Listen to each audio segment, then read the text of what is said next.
사도행전 2장 1절로 15절의 말씀 봉독하겠습니다. 오순절 날이 이미 이르매 그들이 다 같이 한 곳에 모였더니 후련히 하늘로부터 급하고 강한 바람 같은 소리가 있어 그들이 앉은 집에 가득하며 마치 불의 혀처럼 갈라지는 것들이 그들에게 보여 각 사람 위에 하나씩 임하여 있더니 그들이 다 성령의 충만함을 받고 성령이 말하게 하심을 따라 다른 언어들로 말하기를 시작하니라. 그때 경건한 유대인들이 천하 각국으로부터 와서 예루살렘에 머물러 있더니 이 소리가 나매 큰 무리가 모여 각각 자기의 방언으로 제자들이 말을 하는 것을 듣고 소동하여 다 놀라 신기하게 여겨 이르되 보라, 이 말하는 사람들이 다 갈릴리 사람이 아니냐. 우리 각 사람의 난 곳 방언으로 듣게 되는 것이 어찌 됨이냐. 우리는 바데인과 메데인과 엘람인과 또 메소포다미아, 유대와 갑바도기아, 본도와 아시아, 부르기와 밤밀리아, 애국과 및 구레네에 가까운 리비아 여러 지방에 사는 사람들과 노마로부터 온 나그네 곧 유대인과 유대교에 들어온 사람들과 크레데인과 아라비아인들이라. 우리가 다 우리의 각 언어로 하나님의 큰 일을 말함을 듣는도다 하고 다 놀라 당황하여 서로 말하되 이 어찌된 일이냐 하며 또 어떤 이들은 조롱하여 이르되 그들이 새 술에 취하였다 하더라. 베드로와 11 사도와 함께 서서 소리를 높여 이르되 우리 유대인들과 예루살렘에 사는 모든 사람들아, 이 일을 너희로 알게 할 것이니 내 말에 귀를 기울이라. 때가 제3신이 너희 생각과 같이 이 사람들이 취한 것이 아니라. 아멘. 자, 성경에 보면은 오순절 날이 이미 왔다, 이르렀다 하고 말씀하고 있습니다. 1절 봅니다. 오순절 날이 이미 이르매 그들이 다 같이 한 곳에 모였더니. 아멘. 자, 오순절 날이라는 단어를 많이 쓰죠. 펜테코스테라고 씁니다. 영어로는 펜테코스트입니다. 거의 비슷하죠. 그리스어로는 펜테코스테라고 읽습니다. 펜테코스테라고 있는데 이 말의 뜻은 50일째의 절일, 50일이란 말은 안 쓰고요. 50제의 절일이라는 뜻을 가지고 있습니다. 그게 번역어입니다. 이날의 유대교 문헌에서도 인하대에서 기록된 것이 나와 있습니다. 우리가 쓰지 않는 그런 외경 같은데 기록이 되어 있는 거고요. 이것이 신약에도 오늘 우리가 이 본문이나 사도행전 20장 16절이나 고린도전서 16장 8절에 나와 있습니다. 이거 오순절이란 말이 쓰여진다는 말이죠. 신약에서. 근데 이것이 이제 어떻게 연결되느냐? 이스라엘의 3대 절기에서로서 6월절의 제1, 그러니까 니산월의 16일에서부터 세어서 7주 후에 50일째 시완하루 6월, 그러니까 아마 우리가 지금 6월 달에 들어있는 게 맞는 것 같아요. 거의 맞아떨어지죠. 맥추절, 시완하루 50일째를 지켰는데 그들을 맥추절이라고 7절절이라고 부르는 거죠. 미래 수확하는 감사절입니다. 이게 나니 뒤에는 이게 유대교에서 이 날을 시내산에서 십계명이 주어진 날로 그렇게 그 사람들이 믿었고 제어했고 율법을 감사하는 날로 지켰다고 합니다. 그래서 그들은 6월절을 유대 국민이 탄생하는 날이었다. 6월절을, 그러니까 이집트에서 유대 국민이 태어났다. 유대인들. 그러니까 이스라엘이 이제 가가지고 거기서 나오기 직전에 6월절이잖아요. 그 6월절이 이스라엘 민족의 태생이다, 시작이다, 이렇게 생각을 하고요. 여기에서 이제 오순절 날에는 이건 그리스도 교회에서는 교회의 부활절에서 50일째 되는 성령이 임하는 120명의 무리에게 갑자기 닥쳐 지상에 하나님께서 속한 사람들을 낳게 되는, 영적으로 태어나게 하는 성령 강림의 날로 지켜집니다. 그리스도 교회에서는 겨우 탄생의 날로 또 지켜지는 거예요. 유대인들, 이스라엘 사람들은 6월절이 탄생의 날이잖아요. 교회는 오순절이 탄생의 날이에요. 오순절. 교회 탄생의 날입니다. 왜냐하면 그때부터 교회가 모이기 시작했잖아요. 그 전에 예수님 가르치는 일 하셨고요. 따라서 성령 강림절이라고 부르기도 하는데 오늘 오순절 날이 이미 이름에라고 기록되어 있습니다. 오순절은 50일째 되는 날이 채워짐에 이렇게 해야 맞습니다. 이미 이름에라는 단어는 심플레로오라는 단어를 씁니다. 심플레로오라는 단어는 완전히 채워지다는 뜻입니다. 완성되다. 그러니까 그 날이 채워져야만이 성령이 임하시는 거예요. 그 날을 세워서 이렇게 하기도 하겠지만 채워진다는 말은 그건 다른 의미죠. 채워진다는 말은. 그래서 영적으로 여러분도 성령 받으려고 하면 그 날이 채워져야 된다.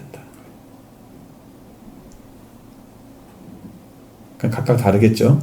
그때는 50일째 날이 되었지만 날짜를 세워가면 세워진 건 아니지만 50일째 되는 날이 되었다. 그렇습니다. 그 날이 40일 동안 벌어진 예수께서 계시면서 살아계심 확실한 많은 증거를 나타내시고 하나님 왕국의 일을 말씀하심.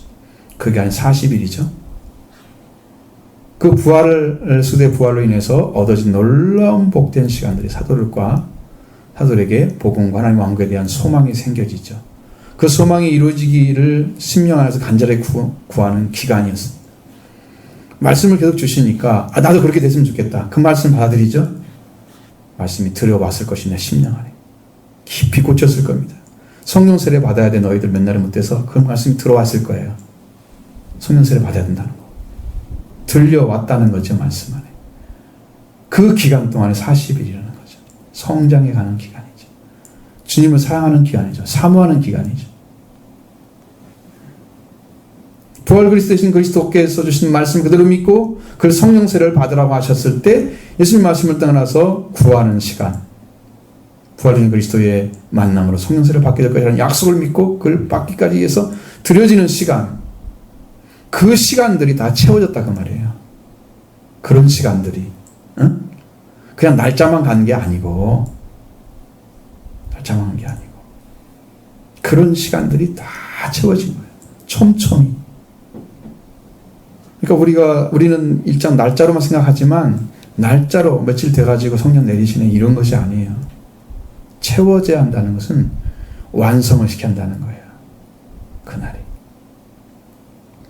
그날이 완성이 됐을 때 하나님께서 말씀하신 것을 세운 사람에게 채워진 은혜를 입혀주는, 아마 그들은 그 주신 시간들을 아마 철저하게 하나님께 나가는 시간으로 사용하실 것입니다.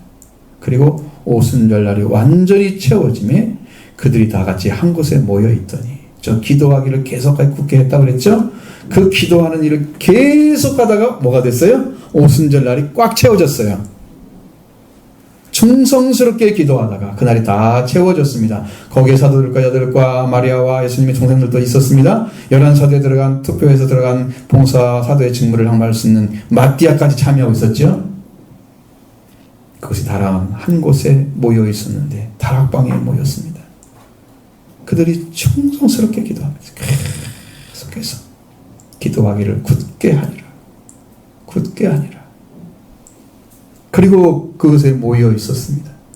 근데 오순절날이 완전히 채워졌을 때 성령이 갑자기 닥쳐오는 거예요. 그 모습이 2절에 또 3절 말씀에 기록하고 있습니다. 같이 봅니다. 호련히 하늘로부터 급하고 강한 바람 같은 소리가 있어 그들의 앉은 온 집에 가득하며 마치 불의 혀처럼 갈라지는 것들이 그들에게 보여 각 사람 위에 하나씩 남아여 있더니. 아멘. 호련이란 말이 갑자기란 뜻입니다. 갑자기. 여러분이 성령이 임한단 말이 뭐라고 그랬어요? 갑자기 닥치다, 엄습하다 그랬죠? 그 의미예요. 지금 갑자기 오는 거잖아, 성령께서. 여기도 지금 표현이 그렇게 돼 있죠? 갑자기 오는 거예요. 그들이 기대해서 오는 게 아니고 언제쯤 올 거야 라고 느껴서 온 게 아니고 갑자기 하늘로부터 불어닥치는 강력한 바람 같은 소리가 일어났다 그랬어요. 그 순간에. 이제 어느대로 해석한 거예요. 이것은 이대로. 갑자기 하늘로부터 불어닥치는 강력한 바람 같은 소리가 일어났고 그들이 앉은 온 집에 충만했다.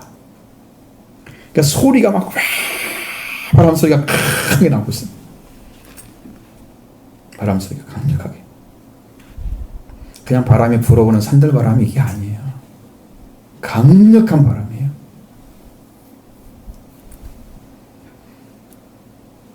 강력한 바람 같은 소리가 일어났으면 그에게 임하시는 성령이 강력하게 갑자기 닥치고 있다는 것을 보여주고 있습니다. 하늘로부터 불어닥치는 강력한 바람 같은 소리. 이것은 하나님의 급한 사랑을 나타내고 있습니다. 사랑을 나타내고 있습니다. 급하신 사랑. 성령이 갑자기 닥치면 너희가 그들을 만나 예수님께서 말씀하시면서 갑자기 하늘로부터 불어닥치는 강력한 바람 소리가 있었고 그 소리는 물체가 진동했을 때 청각으로 느끼게 되는 그런 소리처럼 막 들려온 거야. 실제로 들려온 거예요. 소리가. 자, 절대적 하나님의 사랑이 그곳에 앉은 자들에게 부어지고 있었다는 것이죠. 그리고 갑자기 하늘로부터 불어닥치는 바람과 소리가 일어났을 뿐 아니라 그 강력한 바람 소리와 같은 소리로 불어닥친 소리가 닥치는 분이 바로 성령이시다. 이런 소리가 그들이 앉는 집에 충만했다. 두 번째 혀처럼 갈라지는 것들이 그들에게 보였다는 거죠. 성령께서 강력한 바람 소리 같은 이게 그 소리처럼 소리로 나타났는데 두 번째 모습은 불의 혀처럼 갈라지는 것들이 그들 위에 각 사람 위에 하나씩 임하여 있었다. 말이 마치 불의 혀처럼. 혀가 이리저리 움직이죠? 혀는 그냥 가만히 있는 의미가 아니에요. 혀는 어떻게 움직이는 것처럼 지금 말을 하고자 해서 혀를 쓰는 거예요. 혀란 말을 써요. 불의 혀처럼 갈라지는 것들이라는 의미는 이게 각 사람에게 분배되고 있다는 걸 말하고 있습니다. 성령이 각 사람에게 분배되고 있다는 거예요. 부어지고 있다는 거예요. 한 사람 한 사람에게. 각 사람에게 있었다는 거죠. 그리고 불의 혀같이 갈라지는 것들이 그들에게 보였다고 했습니다. 매우 사실적이죠. 성령이 들이닥치는 모습을 그대로 나타내고 있습니다. 갑자기 불어닥치는 강한 바람 같은 소리와 불의 혀처럼 갈라지는 것들이 보여서 각 사람 위에 하나씩 머물렀었다. 머물렀었다는 거죠. 청각적으로도 시각적으로도 듣고 보도록 불어닥치는 강력한 바람 같은 불의 혀같이 갈라지는 이 두 가지 모습이 그들 위에 임하여 온 거죠. 그들에게 불닥친 거죠.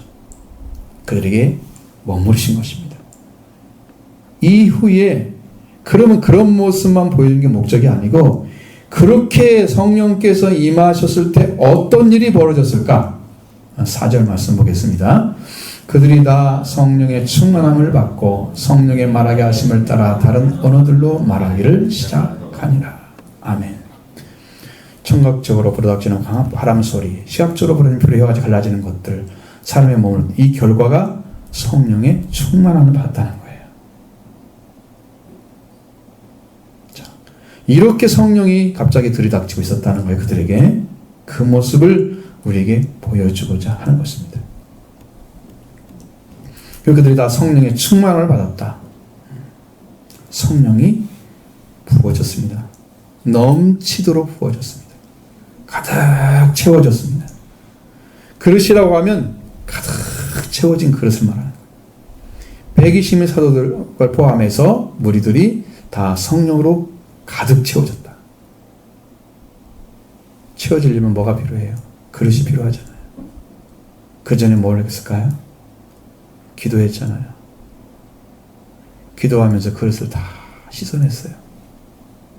회개했어요. 그리스도로 말미암아 더 확실한 말씀이 그들에게 임하신 거예요. 기도하면서 다 씻어냈어요. 그릇이 준비되어 있어요. 그곳에 성령이 부어주는 거예요. 그곳에. 기도가 얼마나 중요한지. 기도가 얼마나 중요한지. 특히 더 중요한 것은 말씀을 믿고 기도하는 그 기도가 너무나 소중합니다. 이루어지면 다 복을 받기 때문이죠. 그 말씀이 이루어지면 모두가 산자가 되기 때문이죠. 그게 축복의 길이에요. 축복받는 길. 하나님께 주셨던 말씀이 예수님을 통해서 이루어지고 그 말씀이 이루신 예수님께서 승천하셔서 다시 영으로 오시잖아요. 성령으로. 그들의 성령의 충만을 받죠. 그게 말씀의 충만이고 보혈의 충만이고 그들이 생명의 충만이고 그게 성령의 충만입니다. 예수님 안에 있던 것이 다 그들에게 임하신 거예요. 다 임한 거예요. 그러니까 그들은 아실 게 없어요. 넘치도록 부어진 거예요. 그건 놀라운 거죠. 예수 그리스도의 충만입니다. 하나님의 영이기 때문에 하나님으로 충만해진 거예요. 더 이상 불 것이 엄청 충만해졌어요. 성령의 충만을 받은 이들에게 이제 뭐가 나타났냐? 말씀이 나타나는 거예요. 성령 충만 받았다 그러면 말씀이 나타나기 시작합니다. 그들에게 새로운 말씀이 나타나서 그들에게 주어진 말씀이 그들에게 주어져서 구원해야 할 백성들에게 들려지게 합니다. 성령의 충만함을 주시는 말씀을 듣는 자에게 하나님 말씀이 절대적인 말씀으로 그 심령 안에 들어와서 구원을 주십니다. 말씀이 들어와야 됩니다. 성령을 통해 들어와야 됩니다. 여러분 심령 가운데 들어와야 여러분 말씀 통해서 살려질 줄로 믿습니다. 그들은 예수 그리스도를 믿고 영접하며 구원을 받는 자들이 되고 하나님께 돌아온 영혼이 되었습니다. 성 충만을 받는 것은 자기의 목적이 아니고 자기 말하라고 자기 욕심 채우라고 준 게 아니죠. 성령이 주시는 말씀을 전함으로써 성령이 주신 말을 전하는 그 자리에 세워진 자들, 그게 증인들입니다. 예수를 전하는 증인들. 그래서 성령의 사람은 하나님의 말씀을 전해야만 하는 사명이 주어지는 거예요. 그래서 성령 충만을 받았다. 특징이 뭐냐? 그들은 자기의 말을 하지 않는다는 거죠. 인간의 말을 하지 않는다는 거죠. 성령의 말하게 하심을 따라 다른 언어들로 말하기를 시작하니라. 이렇게 된다는 거죠. 말씀이 이 말씀과 같이 성령의 말하게 하심을 따라 말을 하는 자가 되는 거예요.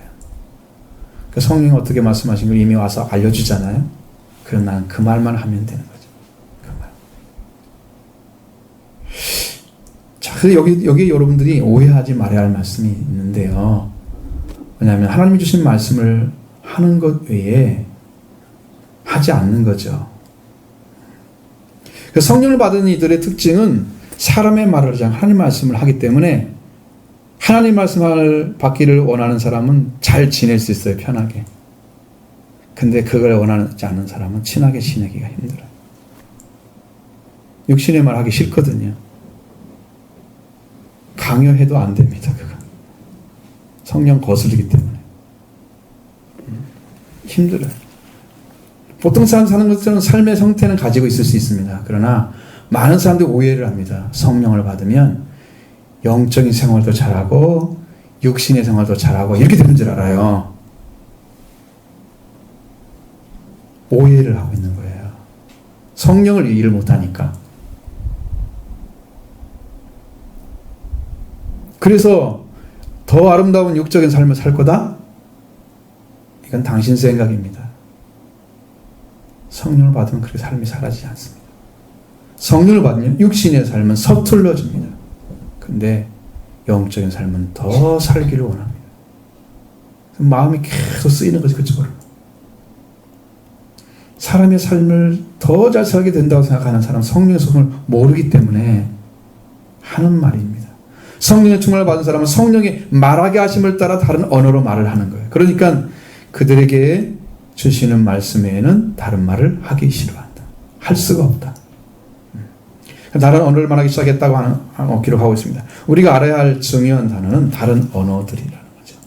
자신들이 언어가 아는 다른 언어를 자신들이 아는 언어 말고 다른 언어가 그에서 나온다는 거죠. 베드로가 쓸 수 있는 말은 쓸 수 있는 언어는요 세머군의 언어였을 겁니다. 세머. 세모. 그 세모군의 언어 중에 히브리어였을 거예요. 그럼 다른 언어가 뭘까? 자, 5절, 6절을 보도록 하겠습니다. 그때 경건한 유대인들이 천하 각국으로부터 와서 예루살렘에 머물러 있더니 이 소리가 나매 큰 무리가 모여 각각 자기의 방언으로 제자들을 말하는 것을 듣고 소동하여. 아멘. 그때 경건한 유대인들이 천하 각국으로부터 예루살렘에 머물러 있었다. 이게 뭐 들어왔을까요? 뭐 타러? 7.7절을 지키러 왔겠죠. 예루살렘에서 온 외국에 거주하는 디아스포라 유대인들 대부분이었을 것입니다. 아니면 유대교로 들어온 자들, 개종한 자들, 아니면 유대교를 믿게 된 사람들, 이런 사람들이 오게 되었을 것입니다. 이들을 향하여 왜 경건한 사람들이라고 했을까요? 그들의 생각이 이렇게 모아졌기 때문이죠. 경건이란 말은 속념이죠. 그 세상을 속념 생각을 끊어버리고 하나님을 자기에게 맡기려는 그런 마음을 가지게 되는 거예요. 그러니까 하나님을 향한 마음이 중심이 진실해요. 정확히 세워져 있고 세상과는 끊고 싶은 이 두 가지가 잘 세워진 사람들.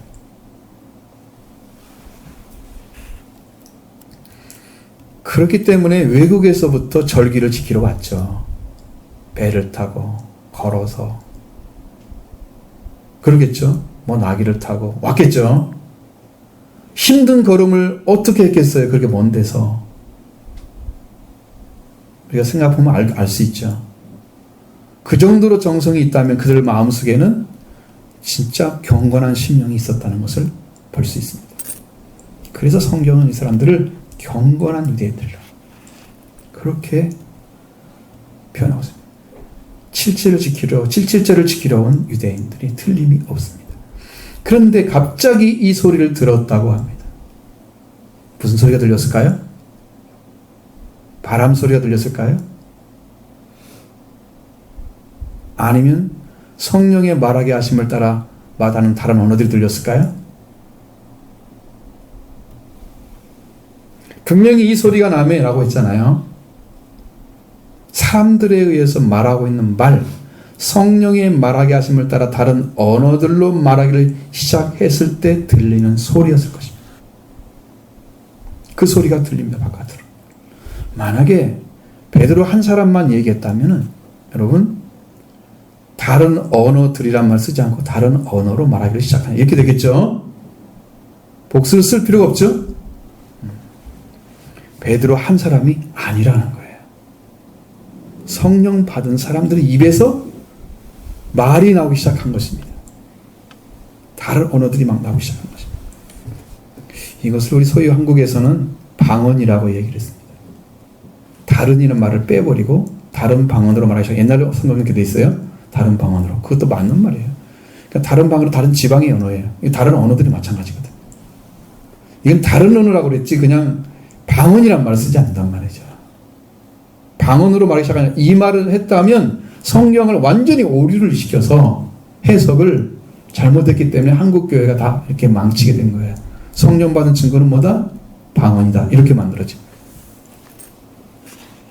엄청난 오류를 범하고 있는 거죠. 이렇게 말하기를 시작했을 때 베드로뿐만 아니라 거기에 최소한 사도들이 다 일어나가지고 다른 언어를 말하기 시작했다는 거예요. 베드로 한 사람이 설교했는데 3,000명이 다 들을 수 있겠습니까? 여기 있는 사람들도 제가 마이크 끄고 얘기하면 제대로 들리겠습니까? 가능한 얘기입니까 이게?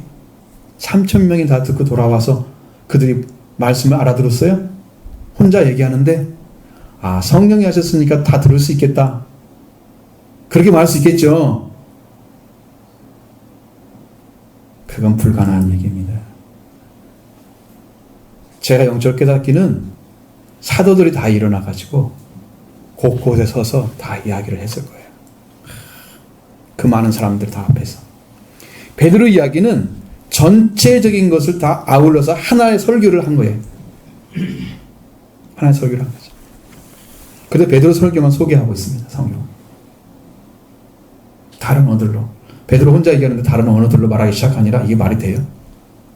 언어로 말하기 시작하니 이러면 됐죠. 3,000명 사람이 돌아왔다고 하면 분명히 사도들이 흩어져서 그들이 말하는 소리가 들려왔어야만 되고요. 만약에 그것이 아니었다면 지금 성령을 받은 자들이 다른 언어를 막 말하는데 사람들이 밖에서 듣고 막 들어오는 장면을 생각하면 이해가 되시죠? 이 소리가 들림에 사람들이 우리가 지금 어디서 온 지역별로 다 다른데 이 언어들로 말이 막 들려오는 거예요. 사람들의 말이. 깜짝 놀래 가봤겠죠? 들어왔습니다. 자, 6절에 이 소리가 나매 큰 무리가 모여 각각 자기 그 방언으로 제자들이 말하는 것을 듣고 소동하여 그랬습니다. 이 기록한 말씀이 이걸 말하고 있습니다. 소리가 났을 때 큰 무리가 모여서 각각 자기의 방언, 어떤 지역이나 지방의 고유 언어로 말하기를 시작했다. 다른 어떤 지방, 다른 언어들이죠. 근데 6절에 가보면 제자들이 라고 써 있습니다. 누가 그렇게 했느냐? 6절에 제자들이 하나 등장하고 있습니다. 여기는 보면 원래 아우토스라는 말은 3인칭 복수예요. 그들이라고 해야 되지 제자들이라고 하면 안 됩니다. 원래는. 그러나 그들이 누구를 지칭했을까? 거기는 120명을 지칭했을까? 이것이 안 되니까 그 뒤에 보면 베드로와 11사도가 일어서서 말하고 있는 장면이 나오죠. 그러니까 그들이 말한 사람들은 사도들이었을 것이다. 그래서 그걸 제자라고 이렇게 표현한 거예요. 그 성경을 그렇게 이해를 하셔야 된다고 올라가서 그렇게 된 거죠. 그래서 그들을 안 쓰고 제자들이라는 말을 썼어요. 예수님의 제자들이 다른 언어들로 말하기 시작했다. 제자들이라고 번역한 것은 그들이 드러나게 하기 위해서 말을 한 거죠. 그들이 말하는 것을 듣고 소동했다는 말씀이죠. 그들이 말하는 소리가 듣고 그들이 말하는 소리가 자기들의 언어로 다 들어오니까 이상하다. 저 사람들은 그런 사람들이 아닌데 갑자기 이상한 말을 해. 11사도도 동시에 일어나서 여기에서 복음을 전한 것이죠. 7절 보겠습니다. 다 놀라 신기하게 여겨 이르되 보라 이 말하는 사람들이 다 갈릴 사람이 아니냐. 아멘. 자, 놀라 신기하게 여기도 말했다면 이거는 이 놀램은요 하나님의 영광이 드러냈을 때 놀래는 장면이에요. 그냥 놀래는 게 아니고 뭐 이상한 말이 들려와서 놀랬다 이런 말이 아니고 하나님의 영광이 이 언어들을 통해서 나타나기 때문에 그들이 깜짝 놀란 거예요. 신기하게 여긴 거예요. 신기하게 여기다. 경탄했다는 의미입니다. 하나님의 음성이 들려온다 막 그러는 거죠. 와, 이 음성 하나님의 음성이야. 이렇게 놀라우게 받아들이는 태도예요 지금. 이게 언어를 갖다 이렇게 살려내지 못하고 우리나라 언어는 좀 이렇게 내려놔요. 그래서 이게 살아있는 언어가 아니라 자꾸 그냥 현장 언어 조금 뭐 비슷하게 이렇게 생각하도록 만드는 언어가 돼서 이 현장감에서 못 살리고 있어요 지금. 실제로 그런 의미예요. 막 놀랍게 여겼는데 그것이 경탄할 만큼 놀라운 거야. 왜? 하나님께서 그들에게 성령 부어주 이거 몰랐겠지만 들려오는 소리가 너무 놀라운 거예요. 자기 말로 들려오는 소리가. 근데 그것이 어떤 거냐? 그들이 성령께서 주시는 말씀이기 때문에. 그렇죠. 이것을 다른 말로 말하면 성령 언어로 말하고 있는 거예요. 성령 언어. 성령 언어로 말하고 있는 그것을 듣고 그들은 놀라기 시작했다. 성령으로 말하고 있는 것에 대해서 경외하는 마음이나 경탄한 마음을 가지고 있었다는 거죠. 하나님의 영광이 드러남을 그들은 경험하고 있었습니다. 성령의 말하게 하심을 따라 다른 언어들로 말하고 있기 때문에 성령 언어죠. 사람의 말 아니죠. 성령 언어입니다. 근데 그들의 말로 들려와. 그들은 어디 사람인데? 갈릴리 사람들이다. 그들이 본 사람은 다른 언어를 말할 수 있는 사람들이 아니고 갈릴리 사람, 히브리어만 할 수 있는 갈릴리 사람들이야. 근데 자기들이 오늘로 들려와. 이걸 어떻게 얘기해? 자, 히브리어를 가지고 히브리어로 설교만 했다 그러면 히브리 사람 알아듣겠죠? 히브리에 속한 히브리어를 쓰는 사람 알아듣겠죠? 공부한 사람이나 아니 유대인들이 알아듣겠죠? 남미 사람들은 좀 무슨 말 하고 있지? 이래야 맞거든요. 근데 자기의 언어로 들려와. 성령 언어가 착착착착착 다 똑같은 말로. 신기한 일이 지금 벌어지고, 그래 신기한 일이 벌어진 거예요. 경탄할 만큼 신기한 일이 벌어진 거예요. 너무 놀란 거죠, 이 사람들. 그래서 이들은 자신들의 온 지역에서 사용하는 말을 하고 있던 언어로 들리는 것이 너무 놀랍고, 그래서 마음에 경외하는 신령이 막 일어난 거예요. 그게 8절 말씀입니다. 그래 나오습니다. 보시죠. 우리 각 사람이 난 곳 방언으로 듣게 되는 것이 어찌 됨이냐. 이 말이 관건이에요. 이 말이 관건이에요. 이 사람들이 난 곳의 말로 갈릴리 사람들 하는 말이 들려왔다는 거예요. 여기 일본 사람이 하나 앉아있고 필리핀 사람이 앉아있고 예를 들어서, 근데 제가 설교하는데 그 말이 그 사람이 거기에 들렸다. 일본어로, 필리핀어로. 여러분 놀라지 않겠어요? 놀랐죠? 내가 필리핀어를 배워가지고 필리핀 말로 했다고 하면 괜찮아. 응? 따갈로거를 아무것도 몰라. 근데 그 말이 들려와? 성령 언어이기 때문에. 이게 천국 용어는요, 성령 언어입니다. 천국에 들어간 사람은 성령 언어를 씁니다. 이게 다 통하는 거예요. 영적인 사람. 자, 여러분 이것을 보면 뭘 생각이 납니까? 바벨탑 사건이 기억나시죠? 바벨탑은 하나님께서 언어를 다 혼잡게 하셨죠. 왜? 인간들 하나님을 대적하기 때문에. 흩어버렸죠. 그래서 수천 종의 언어가 생긴 거예요. 이것이 성령을 통해서 어떻게 된다? 다 회복된다는 거죠. 천국에서는 통역이 필요가 없다. 성령 언어만 가지면 서로 다른 말을 가지고 다 통하는 거죠. 성령 언어. 이 언어가 여러분과 우리에게 필요한 것입니다. 어떠한 사람도 다 형제로 받아들일 수 있는 영적인 언어입니다. 순종하면 다 들어오면. 이 말씀의 핵심은 어떤 언어의 장벽을 넘어서 복음이 전파된다는 것이죠. 그런 성령 충만을 받은 이들이 말을 통해서 선포되는 그 현장이 언어가 스스로의 언어로 들려지므로, 스스로 자기들의 언어로 들려지므로 언어의 장벽이 없이 모든 사람이 함께 들려지고 나누는 성령 언어가 들려진 거예요. 이 성령으로 들려지는 말씀은 완전한 복음이고 구원을 주시는 능력이고, 이곳에 구원해 하시는 하나님의 능력의 말씀이 받아지게 되는 거죠. 그렇게 받은 사람에게는 돌아오는 역사가 있습니다. 말씀을 받았기 때문에. 자, 우리 각 사람이 난 곳 방으로 듣게 됨이 어찌미냐 라는 말씀은 9절로 10절 말씀이 각 사람의 난 곳을 소개하고 있습니다. 보시죠. 우리는 바데인과 메데인과 엘람인과 또 메소포타미아, 유대와 갑바도기아, 본도와 아시아, 부르기아와 밤빌리아, 애국과 및 구레네 가까운 리비아 여러 지방에 사는 사람들과 노마로부터 온 나그네 곧 유대인과 이덕에 들어온 사람들과 그레데인과 아라비아인들이라 우리가 다 우리의 각 언어로 하나님의 큰 일을 말함을 듣는도다 하고. 아멘. 여러분 이들은 다 말이 다른 언어도 있겠죠. 같은 언어를 쓸 수도 있겠죠. 그렇게 두 가지 중에 하나인데, 그러나 히브리어는 아닐 가능성이 높아요. 왜?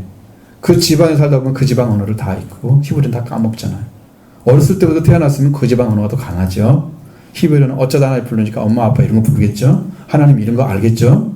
몇 단어밖에 모를 수도 있잖아요. 그러니까 그 지방에 있는 사람들 그 지방의 언어가 강한 거죠. 바데인이라면 파티아라고 부릅니다. 바데는 미디안 동편에 있는 나라인데 인도와 티그리스강 사이에 있는 나라입니다. 현재는 이라크에 속해 있는 곳입니다. 바데인들은. 메데인은 아르메니아 동쪽입니다. 메소포타미아 북동쪽이고 카스피의 남쪽에 이란 산맥에 거주했던 아리안족, 인도 아리안 민족을 지칭하는 게 베데인이에요. 엘람이는 엘람 사람들을 지칭하는 말인데, 엘람이란 말은 높은 지대를 의미하는 것입니다. 이 나라는 티그리스 계곡의 동쪽과 동북부의 자그로스 산맥에 있는 이란 고원의 남부 지역에 위치하고 있습니다. 이란 고원의 남부 지역. 이것만 알아도 되죠. 엘람. 현재는 쿠지스탄주와 동일시되는 곳입니다. 이란에. 그래서 엘람의 북쪽에 엘람 본토, 남쪽에 산악 지역인 안산으로 나누어져 있습니다. 메소포타미아는 다 아시죠? 메소포타미아는 히브리어, 아람어, 나하라임에서 유래했다고 그랬어요. 아람, 나하라임, 이걸 합쳐가지고 한 말이죠. 히브리어는 히브리어로 두 강 사이의 높은 지대라는 뜻을 가지고 있어요. 이게 메소포타미아라는 뜻이 헬라어로는 두 강 사이라는 뜻을 가지고 있습니다. 그래서 여기는 티그리스 강과 유프라테스 강 유역 사이에 있는 땅입니다. 오늘날은 이라크로 보는 거죠. 이라크. 거의 비슷합니다. 유대라고 썼습니다. 유대란 말은 여러분 이런 단어가 합쳐져서 유대가 돼요. 이우다이아. 이걸 한 번에 해보면 이우다이아 하면서 합쳐다가 나중에 유대가 되는 거예요. 이렇게 단어가 긴데 두 마디를 합쳐놨어요. 그래서 5글자를 두 마디를 합쳐놨어요. 그래서 유다라고 하는데 이우다이오스라고 합니다. 이 구약 성경에서는 이곳에 거주한 유대 지파를 명명한 팔레스틴 지역을 가리킨다고 성경에는 써 있는데, 이것이 나중에 유대인들이 이스라엘 사람을 가리키는 말로 바뀌잖아요. 갑바도기아는 힐리스 강의 경계선으로부터 유프라테 강 상류에 이르기까지인데, 흑해로부터 남쪽 길리기아 이르기까지 소아시아의 전역을 포함해서 그것을 갑바도기아라고 이야기하고 있습니다. 굉장히 넓어요. 지역이 넓어요. 그 사람들도 많은 사람들이 흩어져 살겠죠? 유대인들도. 거기서 온 거죠. 본토라고 써 있잖아요. 폰토스입니다. 이게 바다란 말입니다. 이건 현재 터키에 있습니다. 터키. 소아시아 북동쪽의 거친 지역을 지칭하는 말인데 현재는 터키 지역에 있습니다. 아시아라는 말은 이것도 굉장히 넓은 의미예요. 이 말을 정말 잘 알아들어야 이것은 엄청난 넓은 지역을 얘기하는구나. 그걸 알 수 있어요. 헬라에 있어서 아시아는 일반적으로 에베소에 근거를 둔 소아시아 지역을 가리킵니다. 일반적으로는. 그러니까 에베소가 중심이야. 근데 소아시아는 수많은 헬라 도시 국가들로 쌓여져 있었습니다. 그러니까 국가는 국가인데 뭐가 있어요? 도시인데 국가인 거야. 응? 조그만 나라들이 그렇게 많은 거야. 도시국가. 쌓여져 있는 곳이 소아시아 지방인데 그 도시들은 주전 3세기에 버가모 왕들에 의해서 지배하에 들어갑니다. 그리고 합쳐지겠죠? 그리고 나중에는 헬라의 기라성 같은 그런 큰 성들이, 부유한 도시들이 로마의 착취로 어려움을 겪다가 신약 시대가 되면서 헬레니즘 문화가 아주 강력하게 꽃피어지면서 다시 회복이 됐습니다. 거기가 로마에서. 그래서 그들의 문화의 중심지는 버가모, 사데, 서머나, 에베소, 다 요한계시에 나오는 도시들이죠. 거기에 교회들이 들어있었죠. 이런 지역을 다 가리키고 있는 거예요. 이걸 아시아라고 부릅니다. 그다음에 부르기아, 소아시아 지방은 지금은 아나톨리안 터키 땅의 지역입니다. 팜필리아라고 부릅니다. 이건 잡종이라는 뜻을 가지고 있는 소아시아의 한 지방으로, 동으로는 갈리기아, 서로는 루키아, 브로기아, 그 다음에 북으로는 갈라디아와 갑바도기아, 남으로는 지중해. 이렇게 해서 넓은 지역에 접경을 이루고 있는, 지금 현재 터키로 보면 됩니다. 터키. 그게 밤빌리아예요. 그 당시에는. 터키가. 애굽은 아시죠? 고대 문명의 발상지였던 나일강을 중심으로 해서 아프리카 북동쪽에 자리 잡은 보통 이집트라고 부르는 곳. 좀 다 아시죠? 거기는. 그 다음에 구레네. 이건 퀴레네라고 합니다. 이건 무슨 라비아 카레나이카라고 하는데 이건 보통 복잡한 단어가 아닙니다. 이건 거대하고 매우 번창한 항구 도시였다라고 합니다. 그 다음에 리비아라는 곳이 있습니다. 이 리비아는 북아프리카의 큰 지역에서 애굽 접경을 이루고 있는 그 중에 수도가 구레네였던 것이, 그래서 리비아 구레나이카라고 불렀던 것. 구레나이도 거기 들어가죠. 리비아에 속해져 있고, 그 다음에 리비아 사람도 있고, 로마는 이탈리아 수도입니다. 그레데이는 그레데 사람의 그레데 섬의 주민들을 가리키고 있습니다. 아라비아는 현대 사우디 아라비아로 보면 됩니다. 자, 이제 이런 사람들이 사용한 언어가 뭐냐? 셈을 사용하고 있는 지역은 바데, 메데, 엘람, 메소포타미아, 유대, 아라비아입니다. 세모파라고 합니다. 세모. 이건 중동, 서남아시아나 북아프리카 전역과 동아프리카 북부에 걸쳐 있는 3억 8천만 명 이상이 사용하고 있는 언어가 세모군에 있어요. 세모입니다. 그래서 세모파는 아프리카 아시아 중에 동북 지역에 위치해서 하위의 부분을 구성하고 있는데, 이 아프리카 아시아 중에서 유일하게 아시아에서 쓰이는 언어가 세모파 언어입니다. 가장 널리 쓰이는 세모파 언어는 아라고입니다. 여러분 아랍어 아시죠? 잘 읽지 못하시죠? 저도 쓰기도 한 번도 써본 적이 없는데 아랍어. 이 중동에서만 3억 4천만 명이 쓰고 있습니다. 이거 아랍어로 들려야 될 거 아니에요, 사람들이? 여기서 보면. 그 다음으로 임하라어가 있습니다. 2,700여만 명이 쓰고 있습니다. 그 다음에 티그리냐어가 있습니다. 700만 명이 쓰고 있습니다. 그 다음에 히브리 사람이 쓰는 언어가 있습니다. 히브리어는 670만 명. 그 당시에 이스라엘 백성이 한정해서 쓰고 있는 언어였어요. 이 히브리어를 쓰고 있는 사람들이 다른 언어를 어떻게 얘기를 해요? 세모파.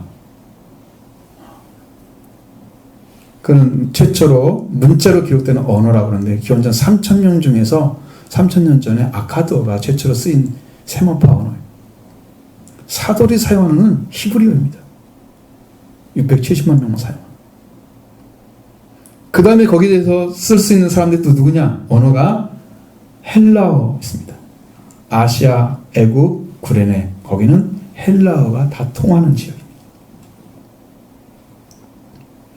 그래서 여러분 지금 헬라어란 말과 그리스어란 말이 헷갈리잖아요. 히라보란 말과 그리스어란 말과 헬라어란 말이 똑같은 말인데 틀리죠? 자, 그럼 뭘로 나눠지느냐? 자, 성서학자, 네덜란드 성서학자인 번역자였던 에라스무스를 기점으로 해서 그리스어와 현대 그리스어, 고대 그리스어가 딱 나눠집니다. 여러분, 저는 이제 배웠을 때 고대 그리스어를 배웠습니다. 점도 찍고 있습니다. 글자, 음역, 음법, 의미, 사용 방법이 현대 그리스어와는 완전히 달라요. 현대 그리스어는 못 읽습니다, 제가. 다르니까. 그렇죠. 고대 그리스를 헬라인들이 사용해서 헬라스라고 그랬습니다. 이걸 헬라어를. 그러니까 고대 그리스어가 뭐라고요? 헬라어. 아시겠죠? 현대는 그리스어라고 해야 됩니다. 그 헬라어를 이제 중국 사람들이 할 때는 히랍이란 말로 바꿔놔서 히랍어가 중국말로는 헬라어를 가리키는 것입니다. 똑같은 말이죠. 그 다음에 라틴어는 로마에서 온 유대인들이 사용한 언어입니다. 최소한 세모를 사용했다면 아랍어를 비롯해서 이마라어, 티그리냐어로 이런 것들 들려야 되잖아요, 그들에게. 그죠? 고대 그리스어 헬라가 들렸을 거 아니에요. 라틴어로 들렸을 거 아니에요. 그러니까 이런 언어들이 최소한 7, 8개 언어로 번역이 되어야만 되는 거예요. 성령이 말하게 하심을 따라 그들의 언어로 다 번역이 돼서 통역이 돼서 들려옵니다. 성령이 하시는 거예요. 성령은. 이렇게 온 지역에서 온 자들이 우리가 다 우리의 각 언어로 하나님의 큰일 행함 말함을 듣는다고 말했습니다. 자신들의 언어로 갈릴리 출신의 사도들이 말하고 있는 성령 언어로 그들의 출신 지역이나 살고 있는 지역의 언어로 들려왔다는 것이죠. 어떤 말이 들려왔느냐? 하나님의 큰일을 말함을 듣고 있다는 거죠. 지금 그들의 말 속에서 하나님이 하신 일을 막 선포하고 있는 거예요.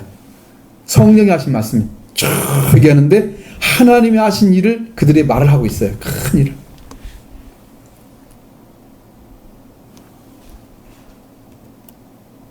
이 하나님의 강력한 역사를 어떻게 역사했다는 것을 지금 이 사도들의 입을 통해서 외쳐지고 있는 거예요. 이들에게. 하나님께서 강력한 역사를 이루시는 그 일이 바로 예수를 통해서 이루신 십자가 부활을 통해 이루신 구원하는 능력, 그 권세를 다 드러냈을 것입니다. 얼마나 강력하게 역사해서 하나님이 인류를 구원했는지에 대해서 그들의 성령을 통해서 증거하기 시작하는 거예요. 입에서 막 터져나오는 거죠. 성령이 바람과 같은 불과 같은 청각적인 시각적인 모습을 볼 수 임했다고 했죠. 완벽하게 하나님께 이루신 구원하신 그 구원을 인류 회복을 이루신 것을 나타내고 있습니다. 제가 첫 번째 사도행전 1장 1절부터 11절의 말씀을 준비할 때 언제냐면 2017년 그때 하나님께서 하늘의 권능이 우리 교회를 덮고 있다는 걸 딱 보여줬습니다. 저한테. 여러분 제가 교회 안에 있는데 그걸 어떻게 알겠어요? 저는 제가 있는 목양실 안에 있었어요. 그냥 제가 그게 보여요? 안 보이죠? 어떻게 알아요? 하늘에 구름이 보이는 거예요. 하나님의 영광이 가득 차있는 구름이 딱 보이는 거예요. 와, 이러한 능력을 가지고 오순절날 일을 임했구나. 그걸 딱 주시는 거예요. 심령 안에. 그럼 우리 교회를 왜 덮고 있을까요? 그 영광이. 여러분 예전에 보면 이걸 알 수 있잖아요. 성전에 딱 여호와 영광이 임할 때 뭐가 임하처럼 난다고 했어요? 구름이라고 했잖아요. 그 구름이 딱 쳐져 있는 교회 위로. 나는 그런 걸 처음 봤기 때문에 제가 막 가슴이 떨리기도 하고 어떻게 할 바를 모르겠더라고요. 첫 주일 2017년 1월 1일이 첫 주일 예배였습니다. 그걸 준비하는 동안에 왔습니다. 그리고 이제 그렇게 딱 봤는데 그 순간에 제 안에 성령께서 뭘 보여주냐면 이 설교를 준비하는 그 안에서도 성령이 운행하는 게 보이는 거예요. 제 눈으로. 이거 누가 믿겠어요? 제가 경험하고 누가 믿겠어요? 여러분들 안 믿어주면 꽝입니다. 이거. 왜 그러냐면 이 교회의 성령의 강력한 권능을 통해서 성령 사역을 하겠다고 나에게 약속을 준 거예요. 그걸 같이 할 사람들이 여러분인데 여러분들이 그걸 안 믿는다? 그건 누가 해요? 여러분 빼고 저 혼자 해야 되겠죠. 안 믿어준다면 곤란한 일이 벌어지겠죠. 이것은 제 경험이니까 그대로 믿어주시기 바라고요. 믿으시기 바랍니다. 성령 사역을 우리 교회를 중심으로 해서 온 세계에 펼치겠다는 하나님의 섭리가 나타났구나 하는 사실이 저는 믿어졌습니다. 그래서 지금 성령에 대해서 계속 증언을 가지고 3년째 이거 하고 있는 거예요. 그때 보여졌기 때문에. 여러분 성령만 때까지 빨리 가지 않으면 안 된다는 것도 속히 깨달으시기 바랍니다. 이런 신앙 가지고 안 되겠구나. 우리가 이 일을 해드려야지 하나님 기뻐하시겠지. 하나님의 기쁨이 되기를 원합니다. 여러분들이 연약한 자리에 있으면 안 됩니다. 이 사실을 알아야 됩니다. 우리는 성령 세례를 받는 데까지 자라가야 됩니다. 할렐루야. 자, 이렇게 사도들을 비롯해서 120명의 이 성령의 충만을 입었던 것은 하나님의 큰 일, 강력한 일을 그들의 입을 통해서 나타내기 위해서 지금 그렇게 하신 거예요. 성령 충만 주신 거예요.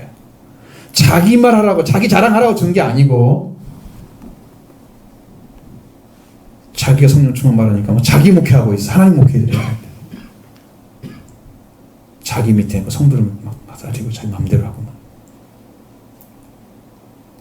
이 능력이 뭐냐? 복음의 능력을 증거하는 것입니다. 바울 사도를 통해서 주신 말씀 로마서 1장 16절에 내가 복음을 부끄러워하지 아니하노니 이 복음을 모든 민족의 구원을 주시는 하나님의 능력이 됨이라. 복음이 하나님의 능력이 됨이라. 권능이 나타났다는 거예요. 복음. 이 복스러운 소식이 권능으로 나타났다는 거예요. 거기 있는 사람들이 하나님의 강력한 역사하심을 지금 말하고 있잖아요. 성령의 권능이 임해서 그들의 입을 통해서 증거하고 있는 거예요. 성령 언어를 사용하고 있는 거예요. 기쁜 소식입니다. 복음의 소식입니다. 이걸 전했습니다. 죄와 사망에서 해방시키 여러 자유와 해방을 누리게 하시는 삶, 우리 하나님 자녀로 살고 부활되는 삶, 영적인 회복을 통해서 생명 얻은 자녀들이 성장하고 열매 있는 삶, 세상을 구원하는 전도를 하는 삶이 주어지는 능력을 예수의 십자가의 죽으심과 부활하심으로 이루어지는 것입니다. 이것이 복음인데 이 복음을 입으로 막 얘기하고 있는 거예요. 앞으로 이렇게 이루어질 거야. 이 말씀 전했어. 전파하고 있는 거죠. 이 복음의 복음을 능력 있게 전해서 구원 주기 위해서 성령 충만을 받는 것입니다. 예수님은 그걸 뭐라고 그랬어요? 내 증인이 되리라. 내 증인이 되리라. 너희가 성령이 갑자기 들락치면 권능을 받고 예루살렘 온 유다 사마리아 땅까지로 내 증인이 되리라. 그것입니다. 복음은 모든 믿는 자에게 구원을 주신 하나님의 능력이 됩니다. 하나님은 사람을 구원하는 능력을 가지고 있습니다. 그 능력을 사용해서 사람을 구원하기 위해서 예수님의 속죄와 부활을 이루신 복음을 사용하셔서 하나님의 권능을 나타내십니다. 성령을 주어서 그걸 드러내십니다. 그 이 말씀을 받는 자들은 반드시 구원을 받게 되는 것이죠. 이 말씀이 들려오길 바랍니다. 심령에 힘겨지기를 원합니다. 예수 그리스도 기쁜 소식을 전해서 죄와 사방에서 해방시켜줍니다. 이 말씀을 믿는 자들에게 구원을 받을 줄로 믿습니다. 이 일이 드러나는 것은 성령의 강력한, 하나님의 강력한 역사지요. 이것을 성경은 하나님의 능력, 권능이라고 했습니다. 할렐루야. 이렇게 나타나는 성령으로 말만 들려지는 말씀들 다 놀라며 당황했다. 12절 보십니다. 다 놀라며 당황하여 서로 말하되 이 어찌된 일이냐 하며, 자, 모든 사람들이 하나님의 영광이 나타나는 것을 놀라고 스스로 당황했다는 거죠. 이 어찌된 일이냐? 이건 서로 다른 쪽에서부터 말하기를 이것이 무엇을 하고자 하는가? 이게 이제 원어적인 해석을 하면 그렇게 나와요. 여러분 훨씬 더 알아듣기 쉽죠? 이해할 수 없었다는 거죠. 이거 뭐 하려고 이렇게 역사를 하고 있지? 어떤 일이 벌어질지를 몰라. 하나님 영광이 나타나니까 막 놀랐죠? 스스로 당황했죠?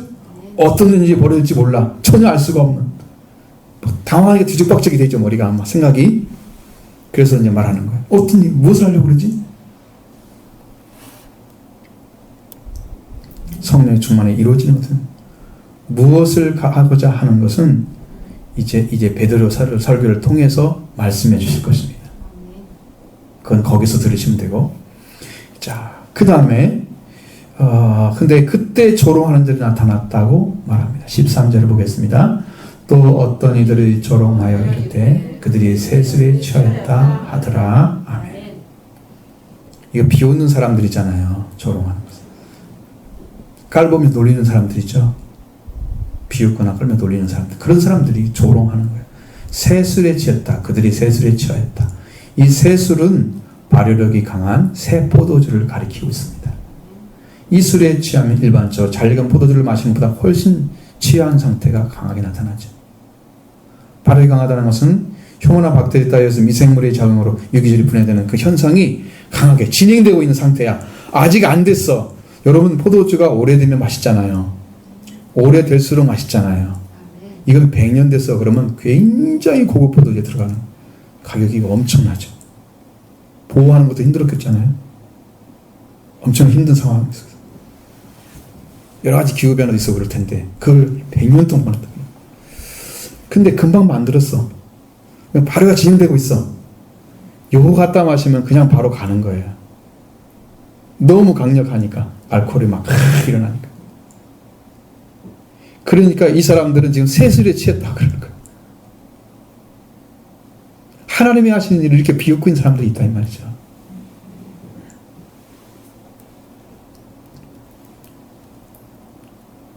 사람들이 그래서 이렇게 강한 맛을 나타내고 많이 취하게 되는 그런 술은 잘 마시지 않습니다. 거의. 발효를 해서 마시죠. 발효를 해서 마십니다.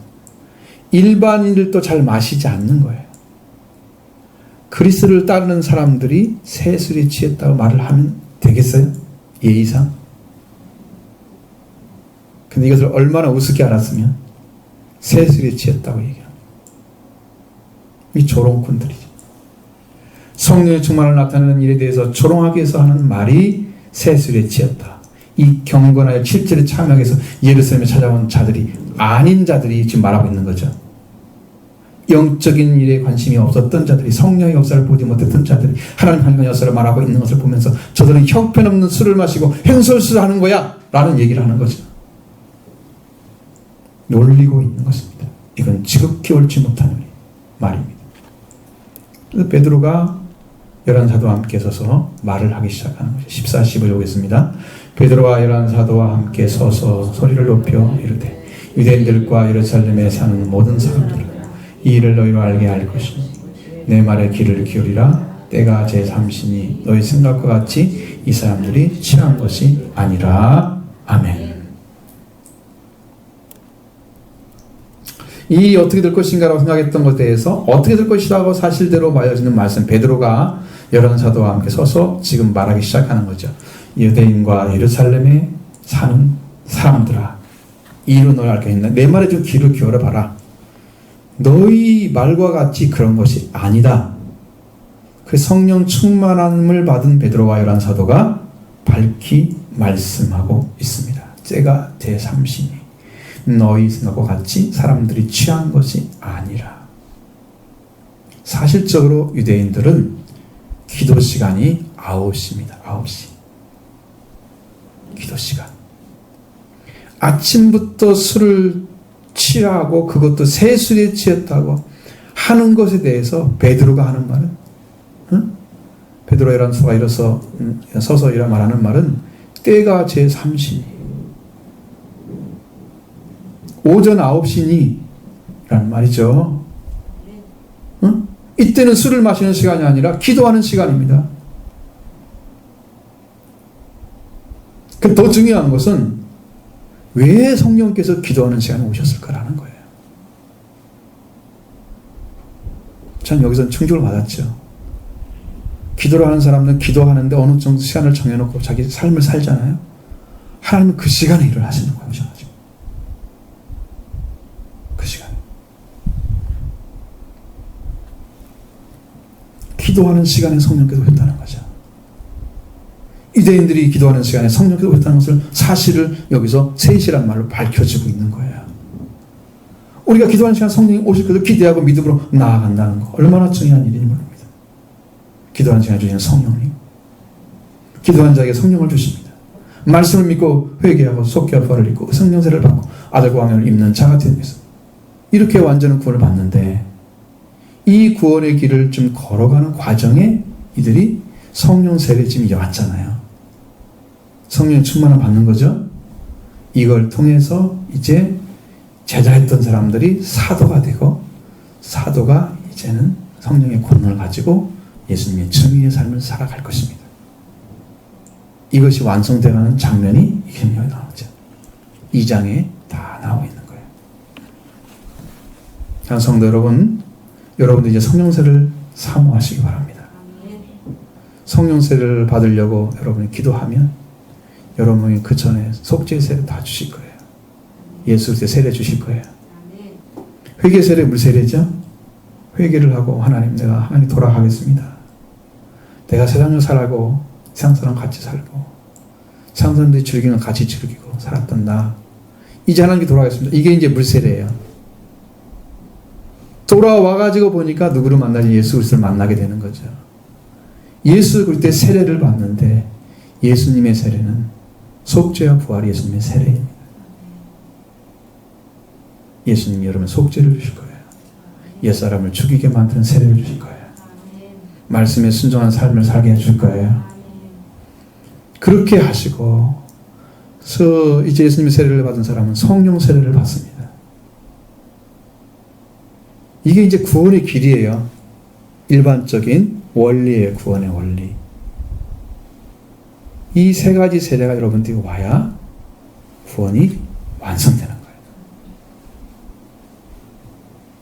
거예요. 여기는 지금 이 베드로를 비롯해서 120명들은 지금 어디 왔어요? 성령 세례까지 왔죠? 그러니까 구원이 완성됐겠죠? 그 받은 자들이 전하는 복음은 완전한 복음인 거예요, 이제.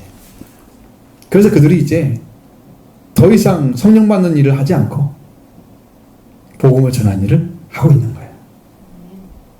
성령 달라고 하지 않습니다. 이 성령 받았기 때문에. 성령 충만을 받기 위해서 기도하겠죠? 성령을 새로 달라고 하지 않습니다. 이미 오신 주님을 의지하면 그것을 역사하십니다. 권능으로 역사하십니다.